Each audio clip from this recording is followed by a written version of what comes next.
everyone. This is Andy Scott. I'm with Ring Generals Podcast. I'm here with the great and talented Wesley Thomas from Northern Wrestling Federation in the Cincinnati, Northern Kentucky area. How's it going, Wesley? Not too bad yourself. Oh, just another wonderful day here in Lexington, Kentucky.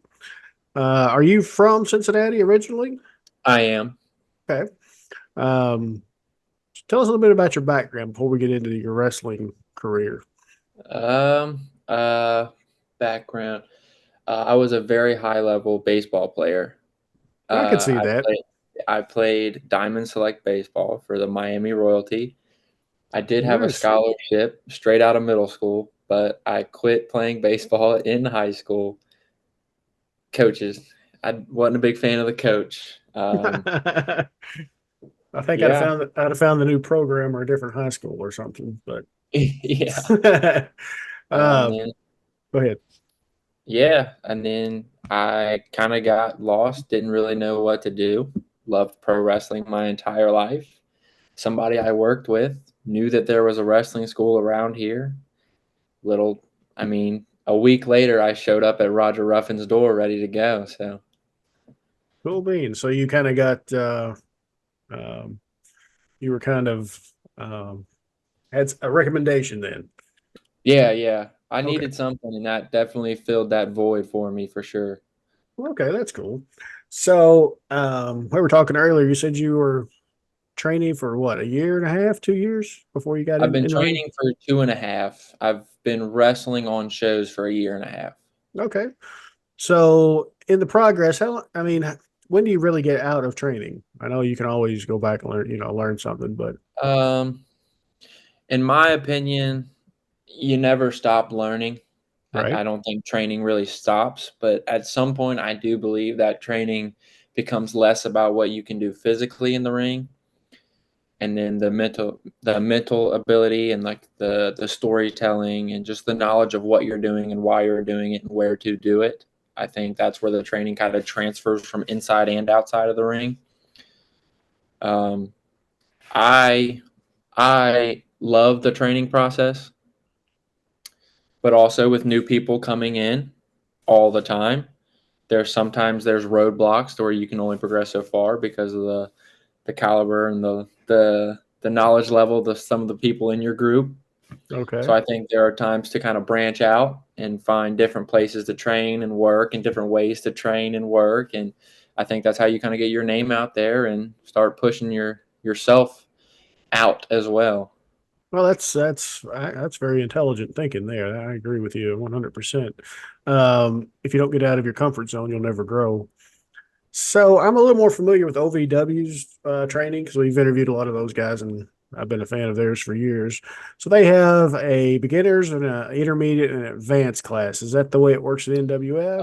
Or So the training process at Bone Crushers is we have the head trainer, which is Pompano Joe, okay, uh, staple in the NWF, brilliant technical wrestler, understands wrestling inside and out.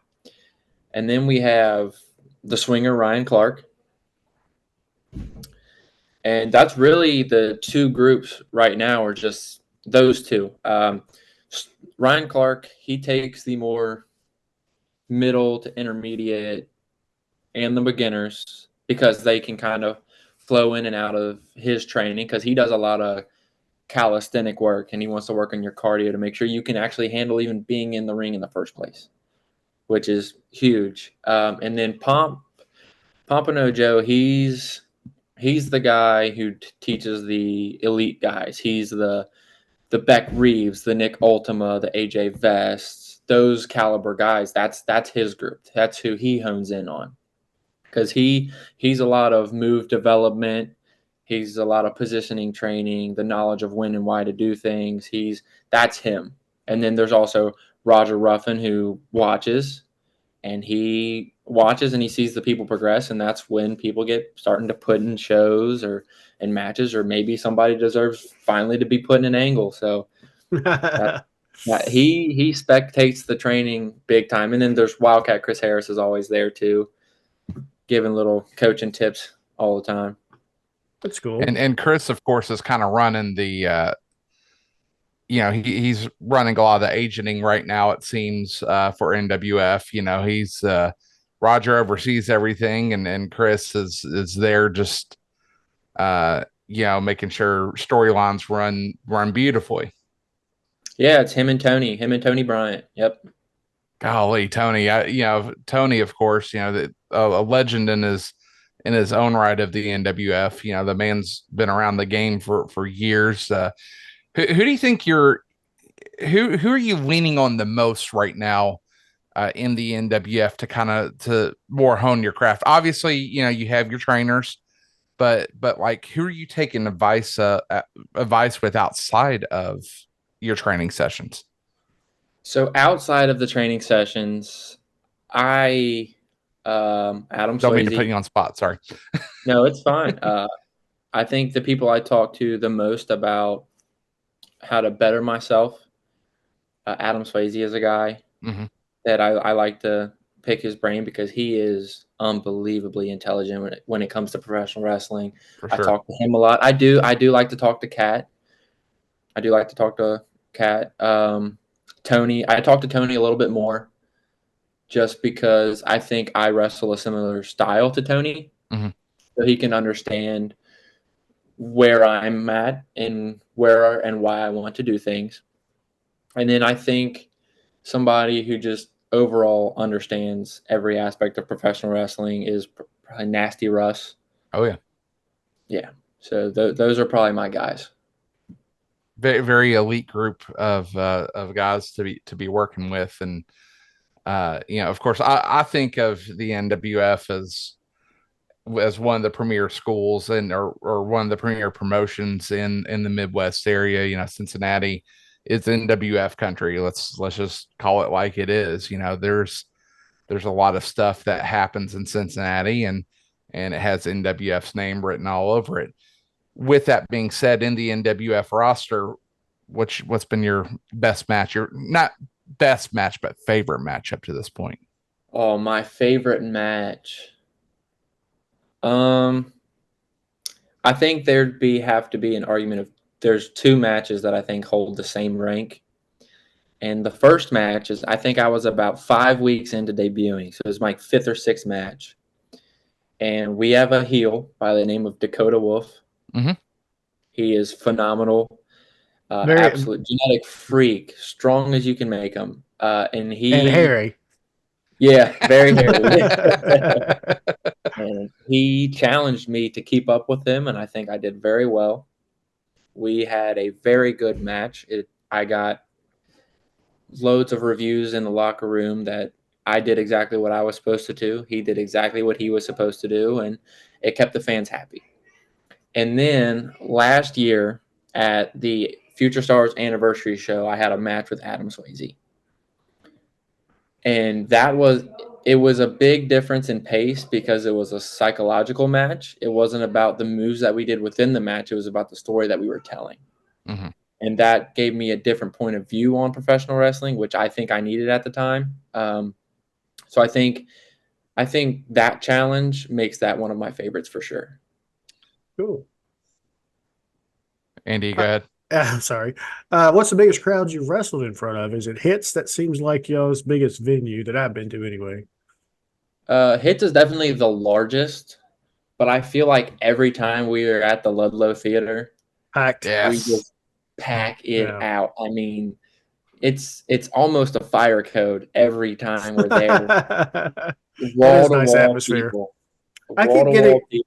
I keep getting stuck on the bar stools on the sides that are metal. And after Yeah, about an hour, that's like torture.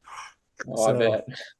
Beer Kiss is like one of the best venues in wrestling right now. And you're right, it's totally an atmosphere.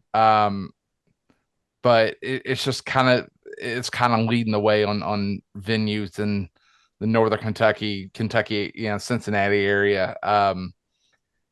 You're still very young into this,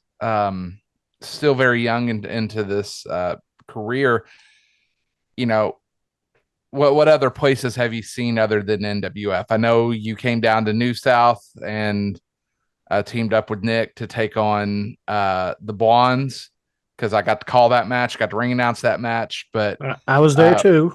yeah, you were, weren't you? Yes. Because we did have a Ring General's title match that night, I do believe. Yep, Oliver was there. I think that was the same night. Mm-hmm. Yep. And where else have you been, Wesley? So I haven't been to many places. Uh-huh. So the NWF, Right. I have been to DCW, Okay. Dynamic Championship, Big Jim Hutchinson. Mm-hmm. I've been there. I've been to New South. Right. And then Gary Gandy's promotion, I believe it's called Desire. Yeah. I traveled there with Rex as well. Have you heard of Grindhouse Pro in Jeffersonville, Indiana? I have heard of them, yes. Okay, we could probably get you on there sometime. We're a If they sponsor. want me. If they want me. Okay, I'll put in a a good word. fit at Grindhouse for sure. You would. Yeah. So let's talk about something big coming up here. And I see the smile on your face. You know what I'm getting ready to talk about. I do. So summertime is the biggest time for the NWF, and it always leads to the Summer Sizzler, or back when I called the events, it was just simply called Fan Fest. But now Summer Sizzler goes to the home of the Florence Y'all's baseball team, Thomas Morefield. How pumped is everybody for that one? When it was even crazier hearing that announcement straight from Roger Ruffin. That's huge. And I think it was almost silent when he said it, because everybody was like, is this happening? It's surreal to be doing that. And, we're going to be putting the ring on home plate, seats on the field.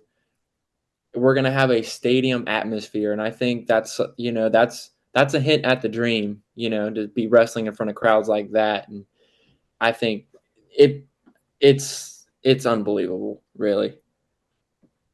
When's that come? I'm excited for that one. That's going to be a great atmosphere for wrestling, and hopefully, you see it creates a giant buzz in that area for some good wrestling. And at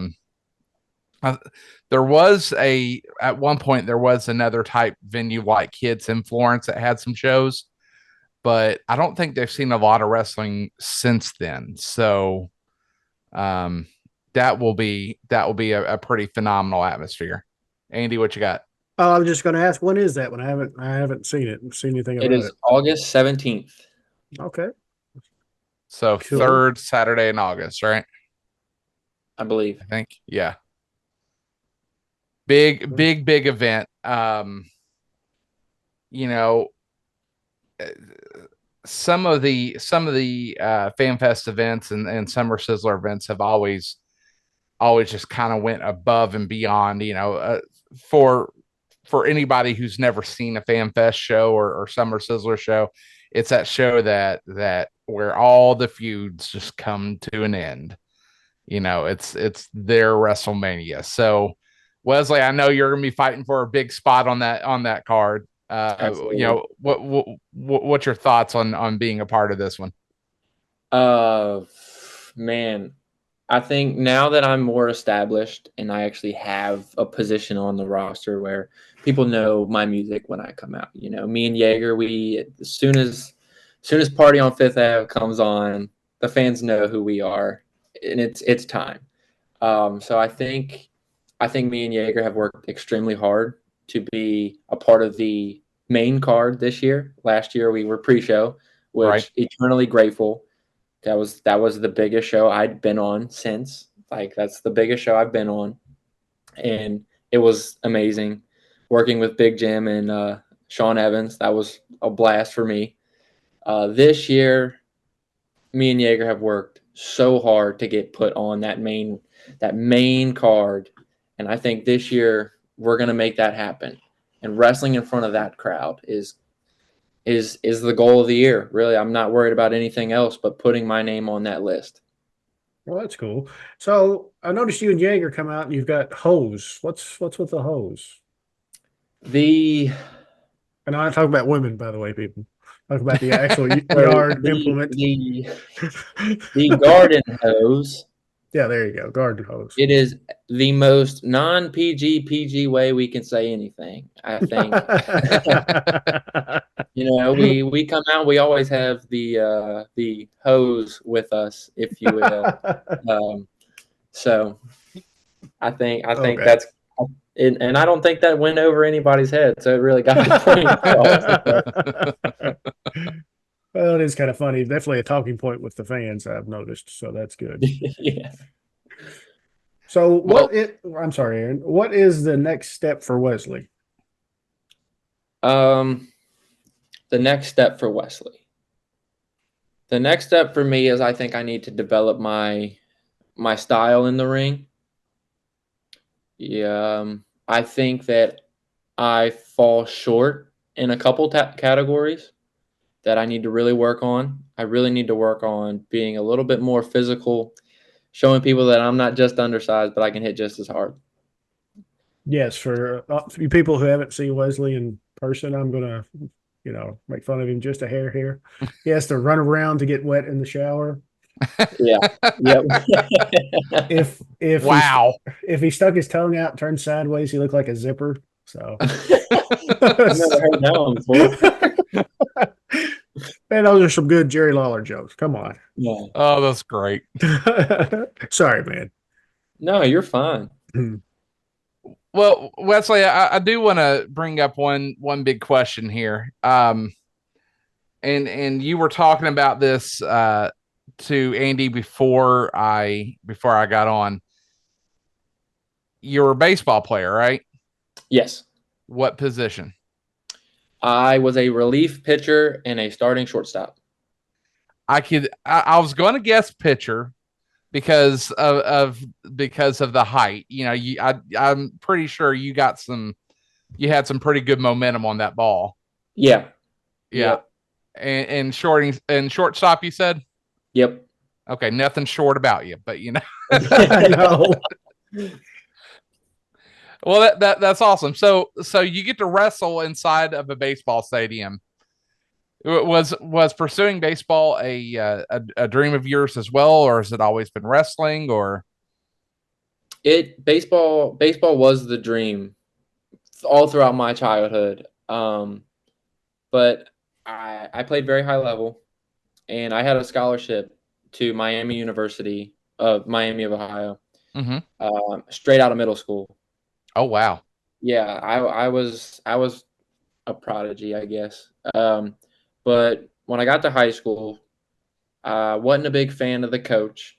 I think that when coaches are allowed to coach their own kids, I think it limits everybody else. And we happened to play the same position, and he just ruined the sport for me. Oh. So I left baseball, and it left a pretty big hole until I showed up at Roger Ruffin's doorstep.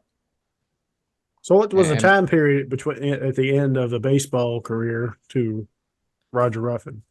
So I quit baseball my sophomore year of high school, and then I showed up at Bone Crushers a little over 3 years later.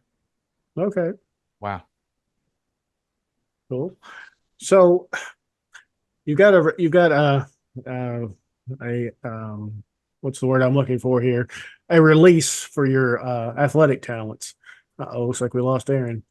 Be right back. No problem. So has that been fulfilling? Taking up I'm sure this takes up a big chunk of your life with going to the gym, training, going to shows. So how much time, maybe the better question would be, how much time do you spend a week on average with wrestling? I don't even, but just on show days alone, we're there by 3:00 and I don't get home till midnight. So, Right. So there's.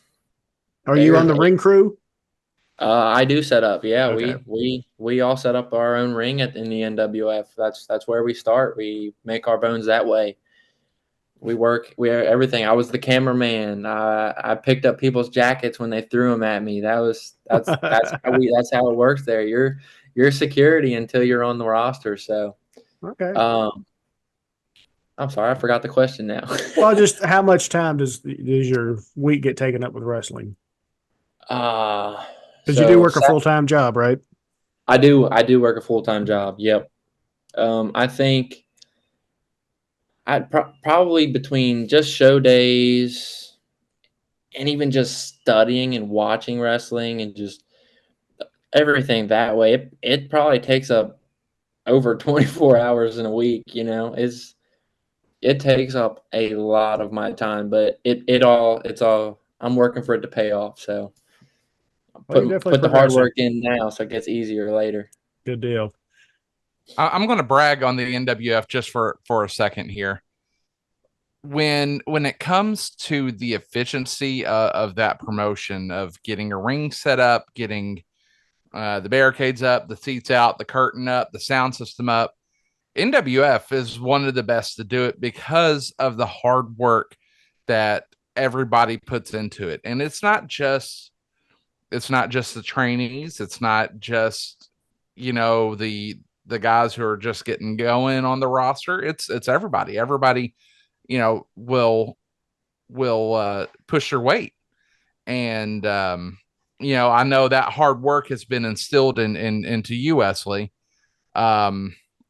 Because again, all of the shows I've seen before you started wrestling, I saw you everywhere. You were doing the security, you're doing camera, whatever roles that they have that need to be filled. Everybody who's training in the Bone Crushers Academy gets an opportunity to be involved with the show before even wrestling. And you don't see that much anywhere. It's I know the Grindhouse crew has a good setup for that too. But the cool thing about Grindhouse is that ring is there forever. All they do is just change the turnbuckle pads, change the ropes, change the mat. But NWF, you learn from top to bottom, what you have to do. So I'm bragging on them for a little bit. Again, that's something I've seen for very long time. I've seen how Roger Ruffin and crew go about it, and I've seen that roster change so much where guys have moved up, or moved up in their careers, or moved on, or they've spent almost their entire career wrestling for him and said, all right, I'm retiring here. So it's when it comes to all that, do you feel that sense of family, Wesley? Do you feel that sense of being a part of something special? Absolutely. I think Roger. I believe Roger looks at us like we are his children. Oh, he does. 100%, and you can feel that because you when Roger's warming up to you because he doesn't warm up very fast. No, it takes a while. It takes a while. Yeah, but I think he really is training us for the next step. So between security, if I get a call from somewhere else, I'm probably not wrestling on a TV screen. I'll probably be doing extra work. That's what the security is there for. You're learning what you're doing there. Holding Referee. back. Hold on a second. The security holding back grandma from attacking the wrestlers. Is that the security? Well, they might not be too good at that, but grandma's getting through. But if you get a call from like WWE and say Monday Night Raw's in town or SmackDown's in town, and they say, hey, we need somebody to come in and do a security guard spot, or we need somebody to just take a beating, that's why you're being trained. Yep. If you look anywhere, you see pictures of guys like LA Knight, and they're behind John Cena in pull-aparts. That's a part of this journey, and Roger's showing us the first step that it is. And I think he puts us in those situations because he himself wants to watch us grow as well. Right. I think you can definitely see that he enjoys that. So there's definitely a huge family atmosphere in the NWF. What's guys? You're more familiar with the NWF than I am. Who's some of the more famous people to come out of it through there? Well, we've got Wildcat. We've There you got go. the Monster Abyss. Mhm. Jillian Hall. We've Mhm. got Carl Anderson. Um, Come on, you got this. man. Oh no, I'm gonna look like such a clown. We got to tag in Aaron, I think.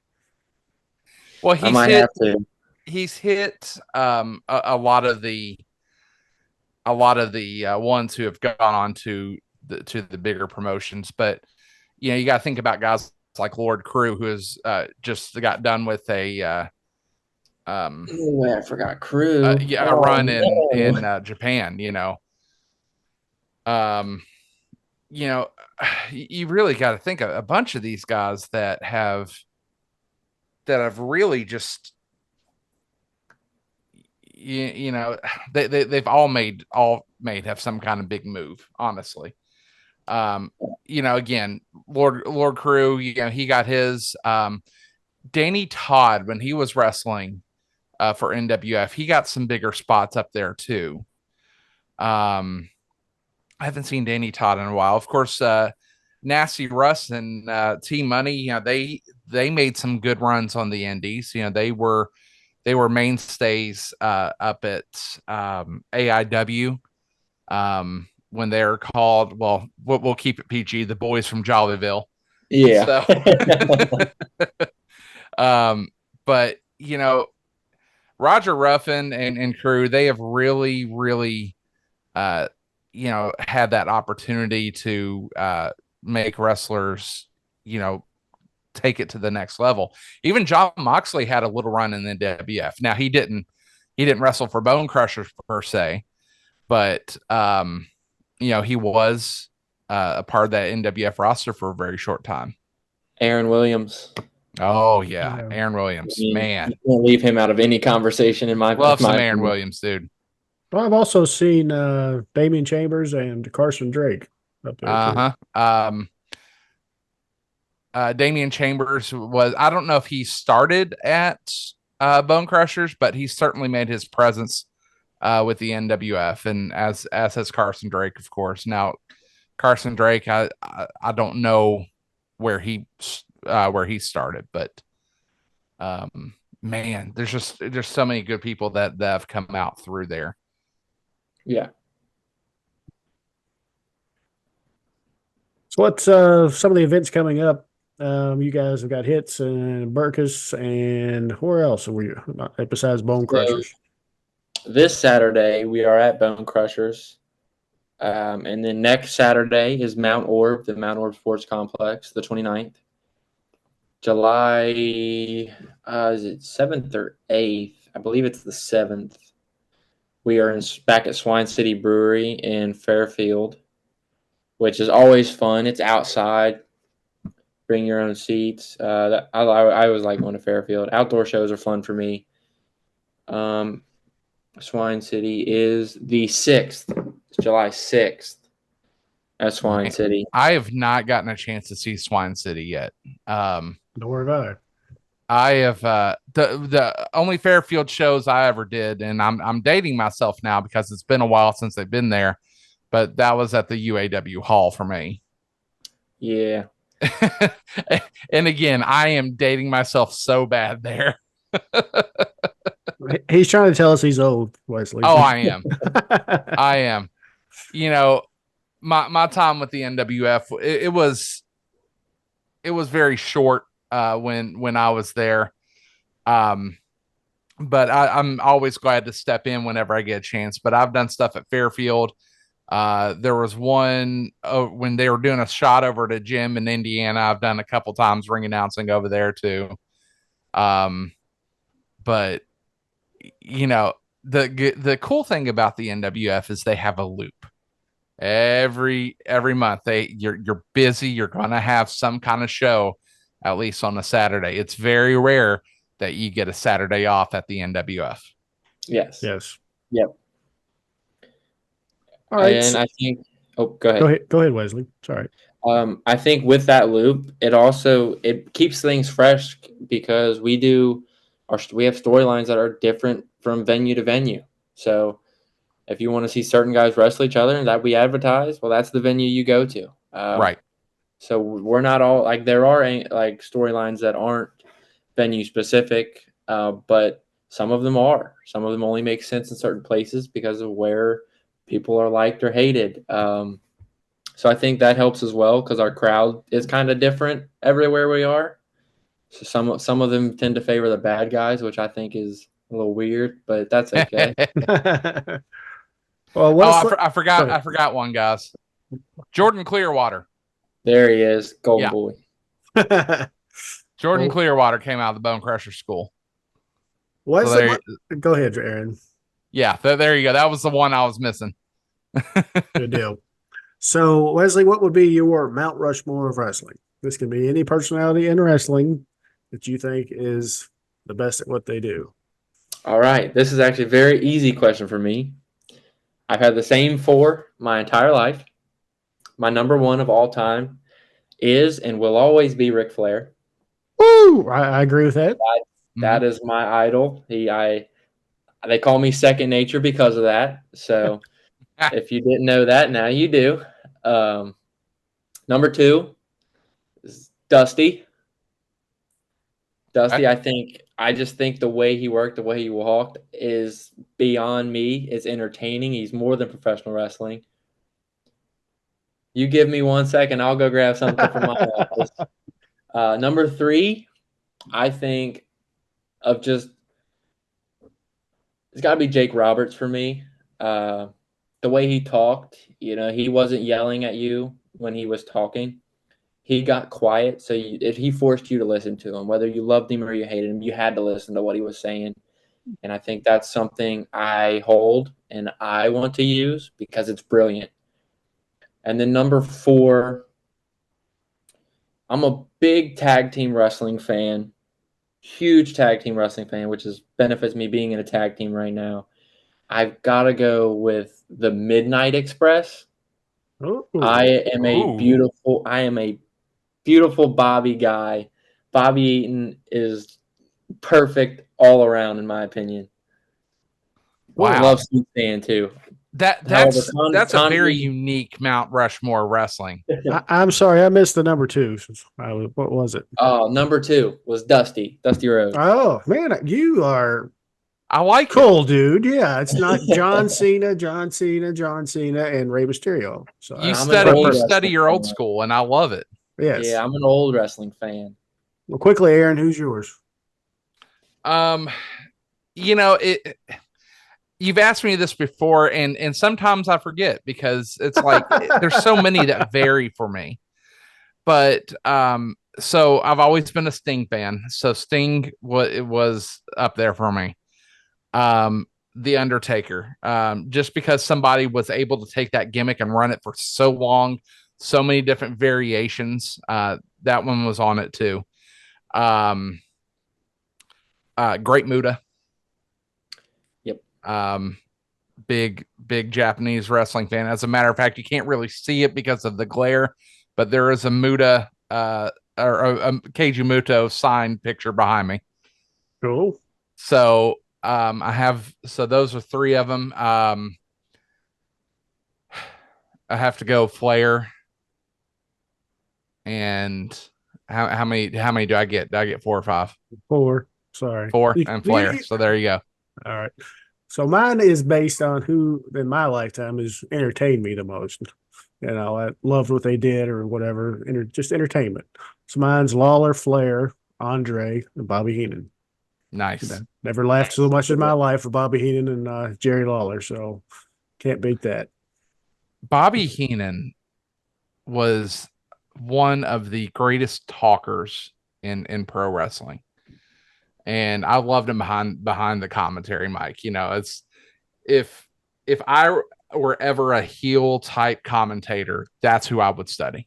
Would be Bobby Heenan. Yes, and if you want like a lesson in broadcasting and how to get things over, watch Bobby Heenan in the '92 Rumble that Flair won. Him living and dying with everything that Flair did was masterful. Yes. So, yeah. What you got for us, Aaron? Come on. We got about 10 minutes or so to go. Got about 10 minutes. All right. So here's a good one for you, Wesley. Who are some of your dream opponents? And I'm not talking like, oh, if I could go back and wrestle this guy, I would. Who's somebody that you want to wrestle right now? Who's active and you want to get into the ring with? Okay. Oh man. Just one? Give me three. Three dream opponents. 3 dream opponents. Okay. I think in no particular order, I think right now in this time frame, I think Randy Orton would be insane to be in the ring with. Okay. He's in his physical prime at his age now. I mean, he's Right. the biggest he's ever been. But I think he wrestles a lot smarter now. Mm-hmm. So I think there's a challenge in that too. He always comes up with some crazy stuff anyway. So I think Randy Orton would be awesome to wrestle. Okay. And then I think if I wanted to do some aerial offense, I don't know how Ospreay isn't the guy I would want to work against. Yeah. I mean, and it's crazy because he put on a lot of size and he still moves the way he does, which that's mind-boggling to me. I think that would be very fun. And then however, I really like the physical style of wrestling, so I think going to Japan is a bucket list for me. Oh yeah. I may be small, but I do like to hit. I really do. I throw everything I have into everything. So I would really like to wrestle Evil. Ooh. I think that would be really cool because every time he hits you, he's hitting you with everything, and he's not a small man. Getting rocked every time. I think that would be very fun and challenge me, and I think it would show everybody else that I can hang a little bit. Cool. Very, very unique. I like that. So, Wesley, what was the first wrestling related purchase that you made? Was it boots? Was it tights? What was it? Oh, like after training? Yeah. When you was going to get into the ring, what was Okay. So I actually bought a whole set. I bought a whole gear. I bought the tights, the knee pads, kick pads. I bought it all. And I shouldn't have. But I did. I did it before I bought that stuff, before I even knew that I was going to be in the ring. I had this image in my head of who I was, and I don't know if you've seen it. It's my black tights with the blue and silver knee pads. I modeled it after Ric Flair's retirement robe. I did. And I love it. It's still great for me. I love that gear, and luckily buying it, Roger Ruffin gave me my chance, and I think it stuck. So I was very happy with those. Well, cool. One more silly question, and then we'll go back to Aaron here. So in the past, with some of the other guys on the podcast, we've heard, some interesting stories in the ring, like tights malfunctions. Someone's finger ended up in somebody else's mouth. What it was kind of odd. Do you have any, interesting stories along those lines when you were out in front of the people? I don't have any stories from when I was in the ring, but when I was the cameraman. Be careful who you're telling on here. Well, I won't say names. Well, the camera was there. I was the cameraman, and there was a vertical suplex going to happen, and the person who was taking that suplex had trunks on. Mm-hmm. The other guy had a handful of the trunks. So when they go up, everything else falls out, and I couldn't help but laugh. I was dying. Oh, no. I had to turn the camera off. I was going. Oh Lord, that is a good story. Pulled the tights all the way to the side, just gone. Back to you, Aaron. So I'm going to keep asking about some future stuff here because it's, you're still very young into the business, and you're wanting to, keep growing and growing. But some of the promotions that you have your eye on right now that you would like to go visit, I've asked who you've been at, and we brought up Grindhouse, but who else would you like to go wrestle for? Like who's some of the promotions that just kind of stick out and you're like, man, that would be fun? I think Other than the big ones, of course. right. I would like to go to LVW just for the experience. I Mhm. think just wrestling somewhere where the big three came from. Right. I just think being there would be awesome to me. I want to meet Al Snow. I think just picking brains. I like to talk to people who were there, who were out. Well, 'Cause Al I'm would full be of great. Al would be great. If you say, "Hey, Al," he'll give you a 30-minute, seminar. So he'd be great for that. I'm full of questions. Them. I would like to work for. I believe it's Elite Wrestling Alliance. Adrian Yeah. Alexander, I believe. Mm-hmm. Yeah. I'm the commentator out there. Yeah, Okay. Aaron, hook him up, man. I'll talk to him. I'll for sure talk to him about you.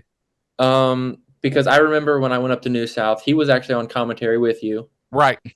and not to say whatever, but he actually said he complimented me a lot. Yeah.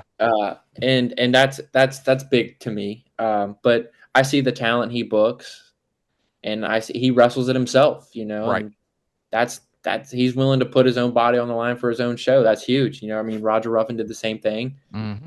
I would like to wrestle for him for sure, and I think me and him are similar in size, so I wouldn't mind getting in there and wrestling Be a good him. match. That'd be a good match. I'd be down to Yeah, call it that would.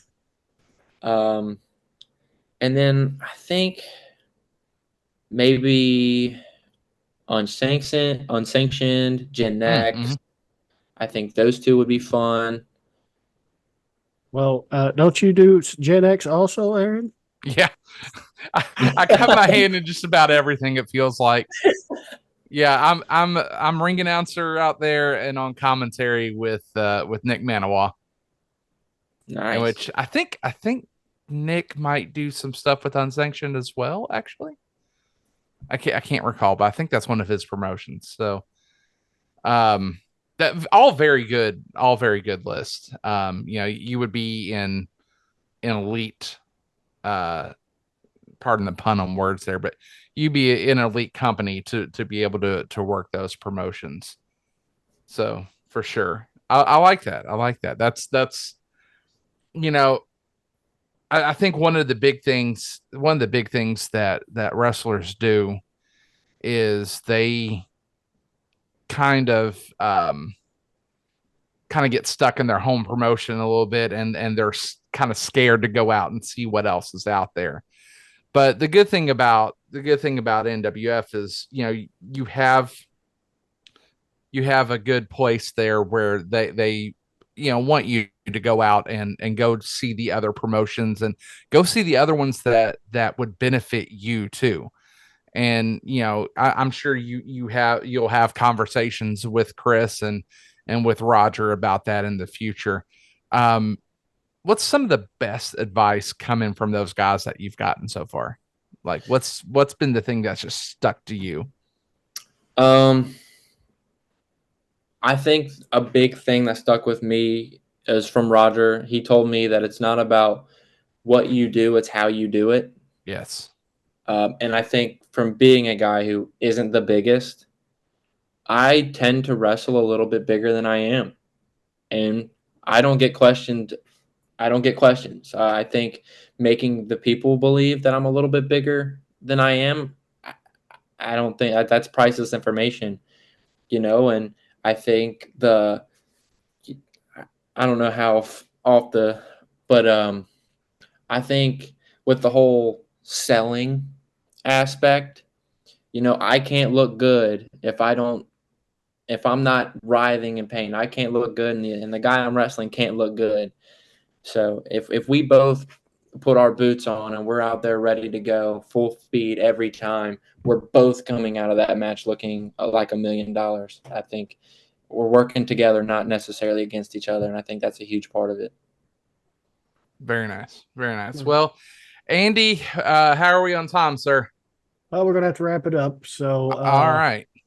Wesley, thanks for coming on, man. It's been a pleasure. You're very well spoken in an interview here, so I think you've got a future here. Totally crazy. Thank you. No problem, man. Aaron, Sure. take us out, man. All right. Well, that is going to do it for the Ring Generals podcast. Sorry I was late. My stupid computer did not like me. But that's going to do it for us. I'm going to dock your pay, so. Dang it. Let's again check Wesley out at the NWF, and you can always catch the Ring Generals crew over at Grindhouse Pro Wrestling. Big thanks to them for everything as well. You can catch them on the last Sunday of every month, so over at the arena in Jeffersonville, Indiana. But that's going to do it for here. For my co-host Andy and creator Andy Scott, I'm Aaron Rose, and we will see you next time here on the Ring Generals podcast.